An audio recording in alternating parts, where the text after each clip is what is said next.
Sir చాలా మందిలో ఎలా ఉంటుందంటే అసలు ఒక పెయిన్ రాగానే ఫిజియోథెరపీ ట్రీట్మెంట్ తీసుకోవాలి అని అనుకుంటారు. సో అసలు ఎలాంటి కండిషన్స్‌లో ఫిజియోథెరపీ ట్రీట్మెంట్ తీసుకుంటారు? ఇప్పుడు ఫిజియోథెరపీ అన్ని కండిషన్స్‌కి ట్రీట్మెంట్ ప్రొవైడ్ చేస్తున్నారు.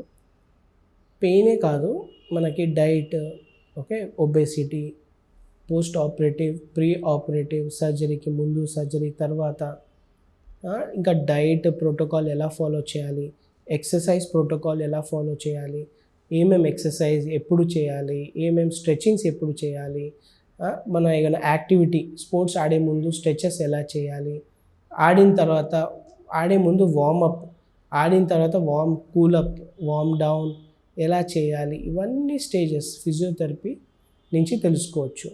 సో ఇంకోటి దీంట్లో ఎలా అంటే ఫిజియోథెరపీ అంటే ఓన్లీ మషిన్స్, ట్రీట్మెంట్, ఎక్సర్సైజే కాదు. దీంట్లో మేము ప్రాపర్ ఇన్వెస్టిగేషన్స్ చేసి, సపోజ్ ఒక పేషెంట్ మా దగ్గర నీ పెయిన్స్తో వచ్చారు, కాళ్ళ నొప్పి ఉంది సార్ అని. సో ఇన్వెస్టిగేషన్స్, ఎక్స్రే చేపిస్తాము, నీ అలైన్మెంట్ కరెక్ట్ ఉందా లేదా, బోన్ కౌంటర్ సరిగ్గా ఉందా లేదా, గ్యాప్ సరిగ్గా ఉందా లేదా అన్నీ చూసుకుంటాం.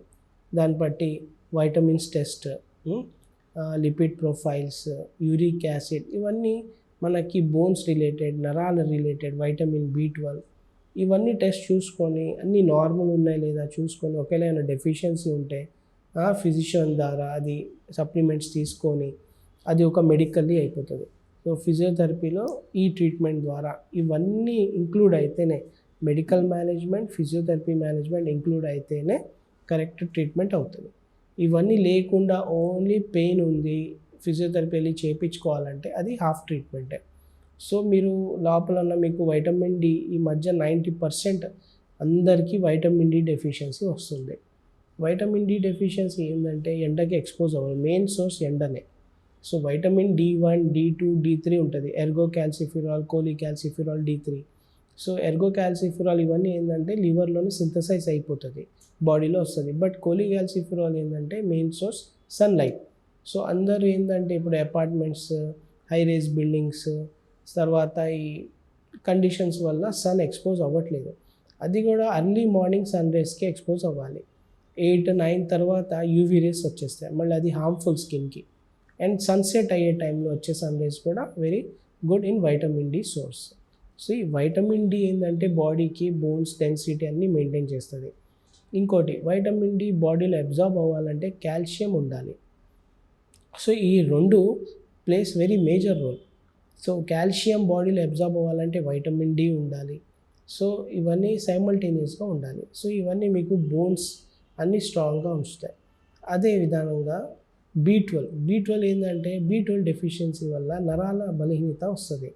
సో B12 ఏంటంటే సైనకోబాలమైన్, మిథైల్కోబాలమైన్, ఇవన్నీ తీసుకుంటే సప్లిమెంట్స్ ఏమవుతుందంటే మనకి నరాలు కూడా స్ట్రాంగ్ ఉంటాయి. ఇప్పుడు బయట ఫుడ్ తింటే ఆల్కహాల్, ఆర్టిఫిషియల్ స్వీట్నర్స్, దీనివల్ల ఏమవుతుందంటే బాడీలో ఉన్న ఫ్రీ రాడికల్స్ వెళ్ళిపోవాలి through faecal matter, through urine. కానీ దీనివల్ల మనం ఇంకా యాడప్ చేస్తే, ఆల్కహాల్ తాగి డ్రింక్స్ తాగితే అది జాయింట్స్లోనే ఉండిపోతున్నాయి క్రిస్టల్స్ లాగా. సో అది యూరిక్ యాసిడ్ ఫామ్ అయ్యి జాయింట్ కీళ్ళ నొప్పులా వస్తుంది. సో అంటే మీరు చెప్తున్న దాని ప్రకారం అన్ని కేసెస్‌లో మెషిన్స్ వాడాల్సిన అవసరం ఉండదు. అన్ని కేసెస్లో అవసరం లేదు, బట్ పెయిన్ ఎక్కడైతే ఉందో మషిన్స్ వాడాలి. ప్లస్ ఆ పెయిన్ ఎందుకు వస్తుందో ఆ రీజన్ కూడా కనుక్కొని దానికి ట్రీట్మెంట్ కూడా చేయాలి. సో మెజారిటీ ఏ స్టేజ్‌లో వచ్చిన వాళ్ళకి అలా ఎక్విప్‌మెంట్ వాడాల్సిన అవసరం ఉంటుంది సార్? అంటే జనరల్ పెయిన్, ఇప్పుడు ట్రావెల్ చేసి అలసిపోయారు, ఒక ఫంక్షన్ అటెండ్ అయ్యి వచ్చారు అలసిపోయారు, లేకపోతే ఏదైనా స్పోర్ట్స్ యాక్టివిటీ ఆడి అలసిపోయారు, వాళ్ళకి జనరల్ ఎక్సర్సైజెస్ జనరల్ చేసుకుంటే సరిపోతుంది. అదేమైనా ఇంజరీ అయింది, పడ్డారు, దెబ్బ తగిలిందంటే వాళ్ళకి ఫిజియోథెరపీలో మోడాలిటీస్ కూడా అవసరము. సార్ మార్కెట్‌లో చాలా వరకు ఈ మధ్య మనం మసాజ్ చైర్స్ కానీ అలాంటివి చూస్తున్నాం. సో కాసేపు అలా రిఫ్రెష్ అవుతారు, రిలాక్స్ అవుతారని. సో అలాంటి వాటివి ఏమన్నా ఎంతవరకు యూజ్ అవుతుందంటారు? అవి వైబ్రేటర్స్, అవి కొన్ని బటర్ఫ్లై, అవి చాలా ఇప్పుడు పెంగ్విన్ లాంటి షేప్స్ది కూడా వస్తున్నాయి. ఒకవేళ మజిల్స్ పెయిన్ ఉంటే మషిన్స్ పెట్టేస్తున్నారు, అది వైబ్రేట్ అవుతుంది. అవి ఏంటంటే జనరలైజ్ బాడీ పెయిన్స్కి పనిచేస్తుంది. అలసిపోయి ఉన్నారు, కొద్దిగా అది బటర్ఫ్లై పెట్టుకుంటే కొద్దిగా మూమెంట్ వల్ల ఏమవుతుందంటే రిలాక్స్ అవుతుంది. హార్డ్ అయిపోయిన మజిల్స్, ఇప్పుడు బాగా నడుస్తారు, ఎగ్జిబిషన్ వెళ్తారు, 2-3 అవర్స్ నడిచి వస్తారు, మజిల్ స్ట్రెయిన్ అయిపోతాయి, దానివల్ల కొద్దిగా రిలాక్సేషన్ వస్తుంది.